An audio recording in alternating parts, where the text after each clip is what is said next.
चंद्रयान-3 की सफलता से जहां पूरे देश में खुशी का माहौल है, वहीं मोदी के अंध विरोधियों की हालत उस भूखे सर्फ की तरह हो गई है जिसने चूहे के भ्रम में छछूंदर को निगल लिया हो। अब उसे न निगलते बन रहा है और न उगलते बन रहा है। अब ये तो एक अंध विरोधी ही समझ सकता है कि जब नरेंद्र मोदी के नेतृत्व में देश नित्य नए कीर्तिमान स्थापित कर रहा हो, उस समय उसके दिल पर क्या बीतती है। चंद्रयान-3 को ही लेकर पिछले 2-3 दिनों से अंध विरोधी लगातार ये दुआएं कर रहे थे कि किसी तरह, किसी भी कारण, किसी भी कमी से ये मिशन भी फेल हो जाए ताकि उन्हें नरेंद्र मोदी को कोसने का एक और मौका मिले। परंतु चंद्रयान तो चंद्रमा पे सफलतापूर्वक लैंड हो गया। अब उन विशेष स्थान में जो जलन हो रही है उसका अंदाज़ा आप उनके द्वारा किए गए सोशल मीडिया पर पोस्ट से लगा सकते हैं। उनमें से कुछ पोस्ट मैं आपको दिखा भी देता हूं।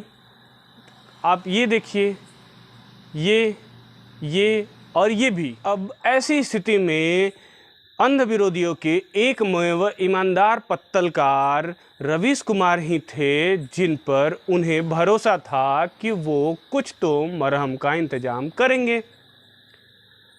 अब नीतीश कुमार के ऊपर ये बड़ी जिम्मेदारी आ गई थी कि वो किस प्रकार इस समस्या से उत्पन्न हुई विशेष स्थान पे जलन को कम करने के लिए कुछ मरहम का इंतजाम कर सके। अब रवीश कुमार जी तो चाहते थे कि वो ये बोल दें कि चंद्रयान चंद्रमा पर जाकर कर ही क्या लेगा, उससे किसी को भोजन मिलेगा या किसी को आवास। परंतु उन्हें इस बात का आभास था कि अभी कुछ दिन पहले एक्टर प्रकाश राज द्वारा चंद्रयान का मजाक उड़ाने पर देशवासियों ने जो उनकी कुटाई की वो किस प्रकार की। तो ऐसा तो रवीश कुमार अब कर नहीं सकते थे, तो उन्हें मजबूरी में चंद्रयान की सफलता पर खुश होने का ढोंग करना पड़ा। परंतु दिल के अंदर जो तकलीफ़ थी वो उनके चेहरे पे बार बार झलक जा रही थी। फिर भी उन्होंने किसी तरह अपनी इस तकलीफ़ को छुपाने का भरसक प्रयास किया।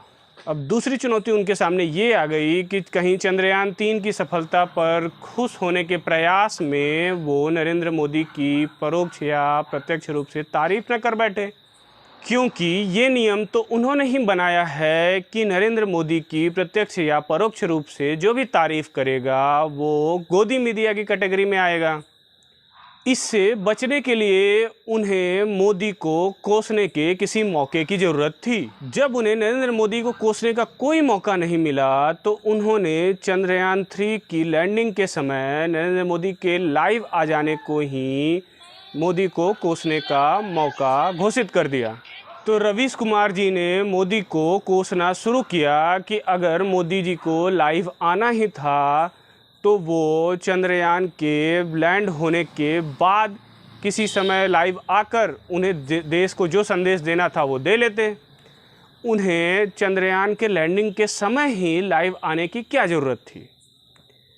उनके चंद्रयान के लैंडिंग के समय लाइव आने से अंध विरोधियों के शरीर में जो खून की कमी हुई है उसके लिए जो आयरन की गोलियां उन्हें खरीदनी पड़ेगी, उस खर्च की भरपाई आखिर कौन करेगा। परंतु एक ही समय हुई दो घटनाओं से अंध विरोधियों और रवीश कुमार के बीच में कंफ्यूजन की स्थिति बन गई है।